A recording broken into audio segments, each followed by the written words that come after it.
ನಮಸ್ತೆ ವೀಕ್ಷಕರೇ, ಶ್ರೀರಂಗಪಟ್ಟಣ ಆಲ್ ಪೂಜಾ ಯೂಟ್ಯೂಬ್ ಚಾನಲ್ಗೆ ತಮಗೆಲ್ಲರಿಗೂ ಸ್ವಾಗತ. ಈ ವಿಡಿಯೋವನ್ನು ನೀವು ವೀಕ್ಷಿಸ್ತಾ ಇರಬೇಕಿದ್ರೆ ನಿಮ್ಗೆ ತಿಳಿದಿರುತ್ತೆ, ಇವತ್ತು ಕದಲಿ ವಿವಾಹದ ಪೂಜಾ ಕೈಂಕರ್ಯಗಳನ್ನು ಮಾಡ್ತಾ ಇದ್ದೇವೆ.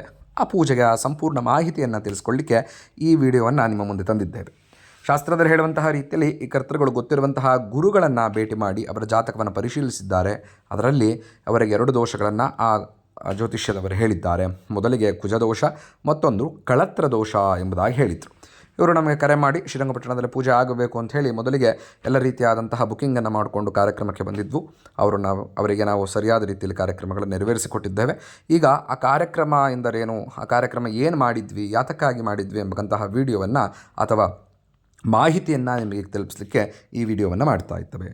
ಮೊದಲಿಗೆ ಕುಜದೋಷ. ಕುಜನಿಗೆ 3 ಹೆಸರುಗಳನ್ನು ಹೇಳ್ತೇವೆ. ಕುಜ, ಮಂಗಳ ಮತ್ತು ಅಂಗಾರಕ ಎಂಬಂತಹ 3 ಹೆಸರುಗಳಿಗೆ ಅವನು ಅಧಿಪತಿಯಾಗಿದ್ದಾನೆ. ಈ ಮಂಗಳವಾರಕ್ಕೂ ಕೂಡ ಆತನೇ ಅಧಿಪತಿಯಾಗಿದ್ದಾನೆ. ನಾವು ಮಾಡುವಂತಹ ಎಲ್ಲ ಪೂಜೆ ಪುನಸ್ಕಾರಗಳನ್ನು ಮಂಗಳ ಕಾರ್ಯ ಅಂಥೇಳಿ ಕರಿತೇವೆ, ಮತ್ತು ಹಾಕಿಕೊಳ್ಳುವಂತಹ ಸೂತ್ರವನ್ನು ಮಂಗಳ ಸೂತ್ರ ಅಂಥೇಳಿ ಕರಿತೇವೆ, ಮತ್ತು ಬಳಸುವಂತಹ ದ್ರವ್ಯಗಳನ್ನು ಮಂಗಳ ದ್ರವ್ಯ ಅಂಥೇಳಿ ಬರೆಸ್ತೇವೆ. ಇದೆಲ್ಲಕ್ಕೂ ಕೂಡ ಈ ಮಂಗಳ ಗ್ರಹ ಅಧಿಪತಿ ಅಂತ ಕೂಡ ಹೇಳ್ತಾರೆ ಕೆಲವರು. ಸೊ ಆ ಪ್ರಕಾರವಾಗಿ ಈ ಮಂಗಳ ಗ್ರಹ ಯಾರ ಜನ್ಮಜಾತಕ ಬಲದಲ್ಲಿ ನೀಚ ಸ್ಥಾನದಲ್ಲಿರ್ತಾನೋ ಅವರಿಗೆ ಮಂಗಳ ಅಂಗಾರಕ ಅಥವಾ ಕುಜದೋಷ ಎಂಬುದಾಗಿ ಶಾಸ್ತ್ರದಲ್ಲಿ ಹೇಳಿದ್ದಾರೆ. ಈ ಕುಜದೋಷ ಇದ್ದಂಥವರಿಗೇನು ತೊಂದರೆ ಆಗುತ್ತೆ? ಕುಜದೋಷ ಇದ್ದಂಥವರನ್ನು ಶಾಸ್ತ್ರದಲ್ಲಿ ಕುಜನನ್ನು ಅಗ್ನಿತತ್ವ ಅಂತ ಕರೆದಿದ್ದಾರೆ. ಒಂದೊಂದು ಗ್ರಹಗಳಿಗೂ ಕೂಡ ಒಂದೊಂದು ತತ್ವವಿದೆ. ಅದರಲ್ಲಿ ಈ ಕುಜಗ್ರಹ ಅಗ್ನಿತತ್ವ ಉಳ್ಳಂಥವನಾಗಿದ್ದಾನೆ. ಅಗ್ನಿತತ್ವ ಉಳ್ಳಂಥವನಾದ್ದರಿಂದ ಕುಜಗ್ರಹ ಯಾರ ಜನ್ಮಜಾತಕ ಫಲದಲ್ಲಿ ದೋಷವಾಗಿ ಇರುತ್ತಾನೋ ಅವರಿಗೆ ಅತಿಯಾದ ಸಿಟ್ಟು, ಅತಿಯಾದ ಕೋಪ, ಅತಿಯಾದ ಮುಂಗೋಪ, ಅತಿಯಾದ ಹಠಮಾರಿತನ ಇತ್ಯಾದಿ ಲಕ್ಷಣಗಳನ್ನು ಅವರು ಉಳ್ಳಂಥವರಾಗಿರ್ತಾರೆ. ಮತ್ತು ಶೀಘ್ರ ದಿಢೀರ್ ನಿರ್ಧಾರಗಳನ್ನು ತೆಗೆದುಕೊಳ್ಳುವಂಥವರಾಗಿರ್ತಾರೆ. ಇದರಿಂದ ಬೆಂಕಿಯ ರೀತಿಯಲ್ಲಿ ಅವರು ಮಾಡುವಂತಹ ಕೆಲಸ ಕಾರ್ಯಗಳನ್ನು ಸುಟ್ಟು ಹೋಗುವಂತಹ ಚಾನ್ಸಸ್ಗಳಿರುತ್ತೆ. ಮತ್ತು ವಿಶೇಷವಾಗಿ ಕುಜದೋಷವನ್ನು ವಿವಾಹಕ್ಕೆ ವಿಶೇಷವಾಗಿ ನೋಡ್ತೇವೆ. ಯಾರ ಜನ್ಮಜಾತಕ ಬಲದಲ್ಲಿ ಕುಜದೋಷ ಇರುತ್ತೋ ಅವರಿಗೆ ವಿವಾಹ ವಿಳಂಬ ಮತ್ತು ಉದ್ಯೋಗ ವಿಳಂಬ ಎಂಬುದಾಗಿ ಶಾಸ್ತ್ರದಲ್ಲಿ ಹೇಳಿದ್ದಾರೆ. ಸೊ ಈ ಕುಜದೋಷ ಇದ್ದಂಥವರು ಮೊದಲಿಗೆ ಕುಜದೋಷವನ್ನು ಪರಿಹಾರ ಮಾಡಿಕೊಂಡು ನಂತರ ವಿವಾಹವನ್ನು ಮಾಡಿಕೊಂಡ್ರೆ ಎಲ್ಲವೂ ಕೂಡ ಒಳ್ಳೆಯದಾಗುತ್ತೆ, ಅತ್ಯಂತ ಶೀಘ್ರವಾಗಿ ಪ್ರಾಪ್ತವಾಗುತ್ತೆ. ಮಂಗಳನ ಅನುಗ್ರಹದಿಂದ ಎಲ್ಲವೂ ಮಂಗಳ ಪ್ರಾಪ್ತವಾಗುತ್ತೆ. ಮತ್ತು ವಿಶೇಷವಾಗಿ ಕುಜದೋಷ ಇರುವಂತಹ ಸ್ತ್ರೀ ಮತ್ತು ಪುರುಷರಿಗೆ, ಕುಜದೋಷ ಇರುವಂತಹ ಸ್ತ್ರೀ ಮತ್ತು ಪುರುಷನನ್ನೇ ತಂದು ಮದುವೆಗೆ ಮಾಡಿದರೆ ಅವರು ಸಮಬಲರು ಅಂತ ಶಾಸ್ತ್ರದಲ್ಲಿ ಹೇಳಿದ್ದೆ. ಮತ್ತು ಕೆಲವರ ವಾದ ಏನಪ್ಪ ಅಂದರೆ ಗಂಡಿಗೆ ಕುಜದೋಷ ಇದ್ದರೂ ಪರವಾಗಿಲ್ಲ, ಹೆಣ್ಣು ಮಕ್ಕಳಿಗೆ ಬೇಡ ಎಂಬುದಾಗಿ ಹೇಳ್ತಾರೆ. ಅದ್ಯಾವುದು ಕೂಡ ನೀವು ಮನಸ್ಸಿಗೆ ಹಾಕೊಳ್ಳುವಂಥದ್ದು ಬೇಡ. ಜಾತಕಗಳು ಅಥವಾ ದೈವ ನಿರ್ಣಯ ನಮ್ಮ ಕೈಲಿಲ್ಲ. ಕುಜದೋಷ ಇದ್ದ ತಕ್ಷಣವೇ ಇದೆಲ್ಲವೂ ನೆರವೇರುತ್ತೆ ಅನ್ನೋಕ್ಕಂಥದ್ದಿಲ್ಲ. ಜ್ಯೋತಿಷ್ಯ ಅಂದರೆ ಒಂದು ಪ್ರಿಡಿಕ್ಷನ್ಸ್ ಮಾತ್ರ. ಸೊ ಆ ಪ್ರಕಾರವಾಗಿ ಕುಜದೋಷ ಇರುವಂತಹ ಸ್ತ್ರೀ ಮತ್ತು ಪುರುಷ ಯಾರೇ ಆದರೂ ಕೂಡ ಆ ದೋಷ ಪರಿಹಾರವನ್ನು ಮಾಡಿಕೊಂಡು ನೀವು ಆರಾಮವಾಗಿ ವಿವಾಹ ವಿಚಾರದಲ್ಲಿ ಮುಂದುವರಿಬಹುದು. ಮತ್ತು ಇವರ ಜಾತಕದಲ್ಲಿ ಮತ್ತೊಂದು ದೋಷ ಇತ್ತು, ಅದನ್ನು ಕಳತ್ರ ದೋಷ ಎಂಬುದಾಗಿ ಶಾಸ್ತ್ರದಲ್ಲಿ ಕರೆದಿದ್ದಾರೆ. ಕಳತ್ರ ಎಂದರೆ ಕುಟುಂಬದಲ್ಲಿ ಯಾವುದಾದರೂ ದೋಷಗಳು. ಯಾವ ಕುಟುಂಬದಲ್ಲಿ? ವೈವಾಹಿಕ ಕುಟುಂಬದಲ್ಲಿ ಮದುವೆಯಾದ ನಂತರ ಜೀವನದಲ್ಲಿ ಬರಬಹುದಾದಂತಹ ದೋಷಗಳನ್ನು ಪರಿಹಾರವನ್ನು ಮಾಡಲಿಕ್ಕೆ ಕಳತ್ರ ದೋಷ ಪರಿಹಾರ ಅಂತ ಶಾಸ್ತ್ರದಲ್ಲಿ ಕರೀತೇವೆ. ಯಾವ ರೀತಿಯಲ್ಲಿ? ದ್ವಿಕಳತ್ರ ಅಂತ ಹೇಳ್ತೇವೆ. 2 ಕುಟುಂಬ, 2 ಮಾಂಗಲ್ಯ, 2 ಜೀವನ, 2 ಸಂಸಾರ, 2 ಸಹವಾಸ, ಈ ರೀತಿಯಾದಂತಹ ಹಲವಾರು ರೀತಿಯಾದಂತಹ ವೈವಾಹಿಕ ಜೀವನದ ಕುಟುಂಬದ ಸಮಸ್ಯೆಗಳನ್ನು ಅವರು ಎದುರಿಸಬಾರದು ಎಂಬುದಕ್ಕೋಸ್ಕರವಾಗಿ ಜಾತಕದಲ್ಲಿ ಮುಂಚಿತವಾಗಿ ಅದನ್ನು ನೋಡಿ ಅವರಿಗೆ 2 ವಿವಾಹದ ಯೋಗಗಳೇನಾದರೂ ಇದ್ದರೆ ಅಥವಾ ಮುಂದೆ 2 ಸಹವಾಸದ ಯೋಗಗಳೇನಾದರೂ ಬರುತ್ತೆ ಅಂತೇನು ಪ್ರಿಡಿಕ್ಷನ್ಸ್ ಏನಾದರೂ ಆಗಿದ್ದರೆ ಮುಂಚಿತವಾಗಿ ಅವರಿಗೆ ನಾವು ಕದಲಿ ವಿವಾಹವನ್ನು ಮಾಡಿಸೋದರಿಂದ ಆ ಕಳತ್ರ ದೋಷ ಪರಿಹಾರವಾಗುತ್ತೆ. ಈ ಕಳತ್ರ ದೋಷ ಪರಿಹಾರಕ್ಕೆ ಗಂಡು ಮಕ್ಕಳಿಗೆ ಕದಲಿ ವಿವಾಹ ಮತ್ತು ಅರ್ಕ ವಿವಾಹವನ್ನು ಮಾಡ್ತೇವೆ. ಹೆಣ್ಣು ಮಕ್ಕಳಿಗೆ ಕುಂಭ ವಿವಾಹವನ್ನು ನೆರವೇರಿಸ್ತಾರೆ. ಕದಲಿ ಎಂದರೆ ಬಾಳೆಯ ಗಿಡ. ಈ ಬಾಳೆಯ ಗಿಡವನ್ನೇ ವಧುವಾಗಿ ಭಾವಿಸಿ ಇವನನ್ನು ವರನಾಗಿ ಭಾವಿಸಿ ಆ ಒಂದು ವಧುವಿನ ಜೊತೆಯಲ್ಲಿ ಈ ವರನಿಗೆ ವಿವಾಹವನ್ನು ನೆರವೇರಿಸಿ ಮೊದಲ ಹೆಂಡತಿಯ ರೀತಿಯಲ್ಲಿ ಅವಳನ್ನು ಭಾವಿಸಿ ಆ ಕದಲಿ ವಿವಾಹದ ಜೊತೆಯಲ್ಲಿ ವಿವಾಹವನ್ನು ನೆರವೇರಿಸುವುದಕ್ಕೆ ಕದಲಿ ವಿವಾಹ ಎಂಬುದಾಗಿ ಶಾಸ್ತ್ರದಲ್ಲಿ ಕರೆದಿದ್ದಾರೆ. ಈ ಕದಲಿ ವಿವಾಹವನ್ನು ಯಾರು ಮಾಡಿಕೊಂಡು ನಂತರ ಅಥವಾ ಕುಂಭ ವಿವಾಹ ಆಗಬಹುದು, ಅರ್ಕ ವಿವಾಹ ಆಗಬಹುದು, ಅವರ ಜಾತಕದಲ್ಲಿ ಕಳತ್ರ ದೋಷಗಳೇನಾದ್ರಿದ್ದರೆ ಇದೊಂದೇ ಪರಿಹಾರ ಇರುವಂಥದ್ದು. ಈ ರೀತಿಯಾದಂತಹ ಕದಲಿ, ಕುಂಭ ಮತ್ತು ಅರ್ಕ ವಿವಾಹಗಳನ್ನು ಮಾಡಿಕೊಂಡು ನಂತರ ಅವರು ಮತ್ತೊಂದು ವಿವಾಹವನ್ನು ಪಡೆದಾಗ ಅಥವಾ ವಿವಾಹವನ್ನು ಮಾಡಿಕೊಂಡಾಗ ಅವರ ಜೀವನದಲ್ಲಿ ಸುಖರಾಗಿರ್ತಾರೆ ಎಂಬುದಾಗಿ ಶಾಸ್ತ್ರದಲ್ಲಿ ಹಲವಾರು ರೀತಿಯಾದಂತಹ ಪ್ರತಿಪಾದನೆಗಳಿದೆ. ಮತ್ತು ವಿಶೇಷವಾಗಿ ಈ ಕಳತ್ರ ದೋಷ ಯಾರಿಗಿರುತ್ತೋ ಅವರೆಲ್ಲರೂ ಕೂಡ ಈ ಒಂದು ಕದಲಿ ಕುಂಭ ವಿವಾಹಗಳನ್ನು ಮಾಡಿಕೊಂಡ್ರೆ ಉತ್ತಮ ಫಲವನ್ನು ಪಡೆಯಬಹುದಾಗತ್ತೆ. ಇವತ್ತಿನ ದಿನ ಈ ಕಾರ್ಯಕ್ರಮಕ್ಕೆ ಹೋಗೋದಕ್ಕಿಂತ ಮುಂಚಿತವಾಗಿ ನಾವು ಆ ಕರ್ತೃಗಳಿಗೆ ಜಾತಕದಲ್ಲಿದ್ದಂತಹ ಎಲ್ಲ ದೋಷಗಳನ್ನು ಪರಿಹರಿಸಿ ನಂತರ ಕಾರ್ಯಕ್ರಮವನ್ನು ನೆರವೇರಿಸಿಕೊಟ್ಟಿದ್ದೇವೆ.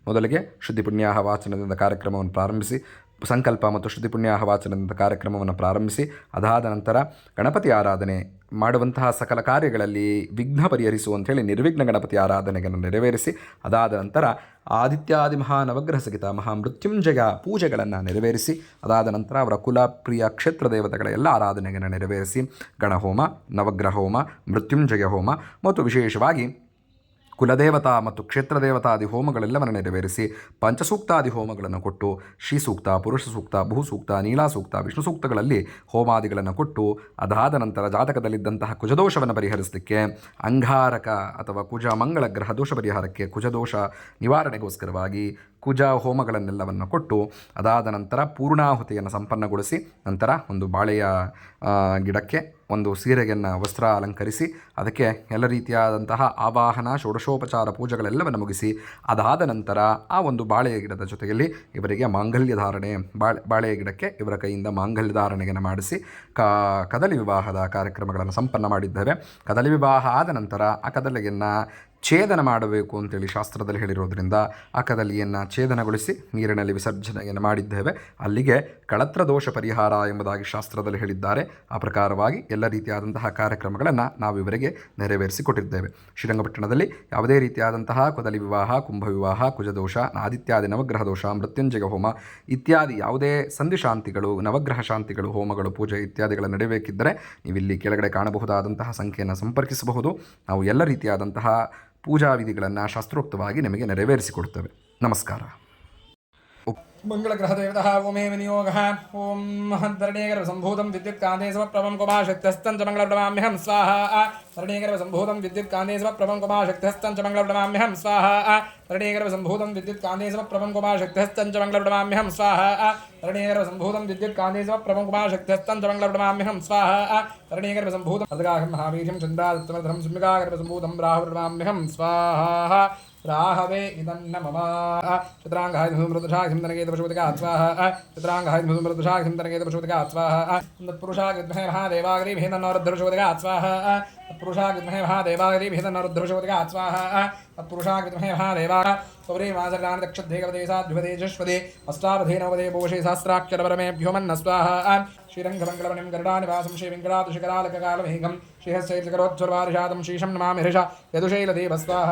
ಶ್ರೀರಂಗಮಂಗಲಮಣಿಂ ಗರುಡಾನಿವಾಸಂ ಶ್ರೀ ಪುರುಷಗೆ ವೇದಕಂ ಸರ್ವಂ ಯದ್ಭೂತನ್ನಚ್ಚಮಭ್ಯಂ ಧಾಮೃತತ್ವಸ್ತೇಷಾನಃ ಯದನ್ನೇನಾದಿರೋಹದೇ ಸ್ವಾಹ. వేదావానస్సు మహిమాం.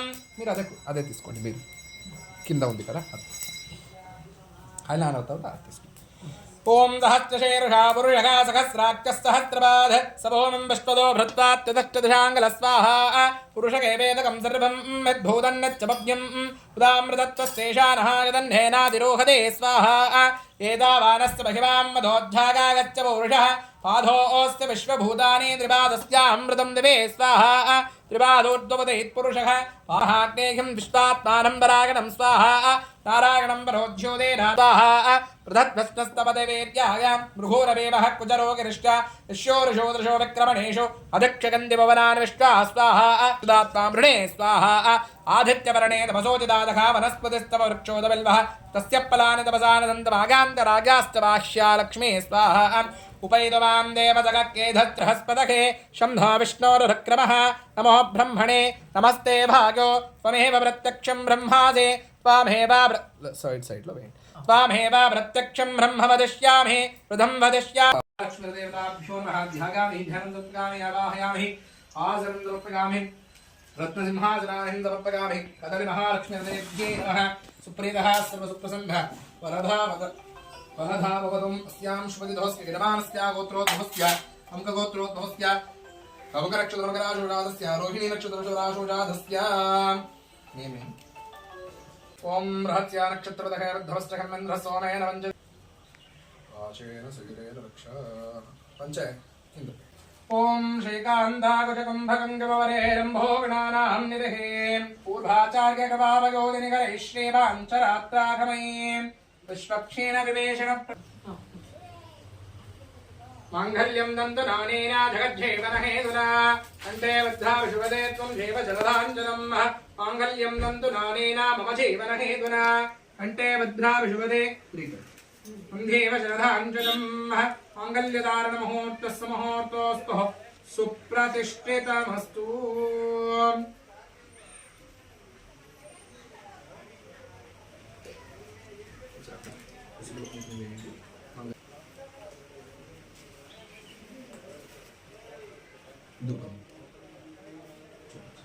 ఓం దుశాంగరం గ్రహోదయం సుగంధిం చ సమనోహరం కపిలాగ్ర సంయుక్తం ధూపోషం మృతిగశ్చితా పూర్వమంగళ ప్రత్యక్షః నీరాజనచోదకం సంధరుషగామి ఏకదా బ్రహ్మణముపహరతే ఏకదైవ వితమానాగిస్తేషు దదాతి ప్రార్థన చేసుకుని జరగమైన వికృత దోష పరిహారం చేసి నాకు మహాలక్ష్మి సంభూతల కన్యా అయ్యింది తాగి అలా ప్రార్థన చేసుకుని ఏకదా బ్రహ్మణముపహరతే ఏకదైవ వితమానాగిస్తేషు దదాతి ముందు పెట్టేసి నమస్కారం.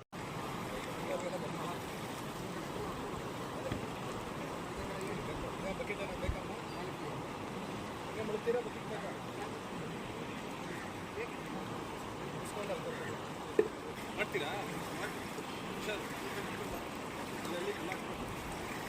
ಅಲ್ಲಿ ಡ್ರೆಸ್ ಚೇಂಜ್ ಮಾಡೋಕ್ಕೆ ಬಾಕ್ಸ್